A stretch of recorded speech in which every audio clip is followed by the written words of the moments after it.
ఈ కుటుంబాన్ని చూడండి, కోట్ల రూపాయలు పెట్టి చాలా చక్కని కారుని తీసుకున్నారు. ఆ కారు ఎలాంటిదో తెలుసా? ఎలాంటి యాక్సిడెంట్ జరిగినా చాలా చక్కని సెక్యూర్ని ఇస్తుంది. అలాంటి కార్ని కోట్ల రూపాయలు పెట్టి కొన్నారు. చక్కగా కారు కొన్న తర్వాత వేరే ఒక హోటల్కి వెళ్ళి భోజనం చేసి హ్యాపీగా కొంచెంసేపు గడిపారు. దాని తర్వాత కొన్న కారులో మరి ఇంటికి వెళ్దామని బయలుదేరారండి. ఆ దారిలోనే భయంకరమైన కార్ యాక్సిడెంట్. చూడండి, కారు కాపాడలేకపోయిందండి.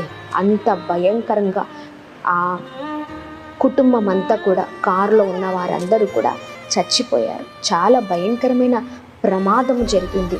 చూడండి, ఎంత ఉన్నా, ఎంత గొప్పవారిమైనా దేవుని కాపుదల లేకపోతే మనము జీవించలేమండి, బ్రతకలేం. చాలాసార్లు అంటూ ఉంటారు చాలామంది, దేవుడు నాకేమిచ్చారు, నాకేమి చేశారు, నా జీవితం ఎందుకు ఇంకా ఇలాగనే ఉంది అని.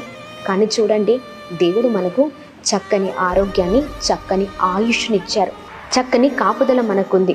ఊరికే ఏమి ఇచ్చాడో అనకుండా దేవుడిచ్చిన దాన్ని బట్టి కృతజ్ఞతా స్థితులు చెల్లించే వారిగా మనం ఉండాలి. బ్రతుకులను మార్చుకుందాం. ఊరికే ఏమి ఇచ్చాడని అడగడం మానేసి ప్రార్థన చేస్తూ మన జీవితాలను కట్టుకుంటూ దేవుని కాపుదలను, దేవుని కృపను పొందుకుందాం. Praise the lord.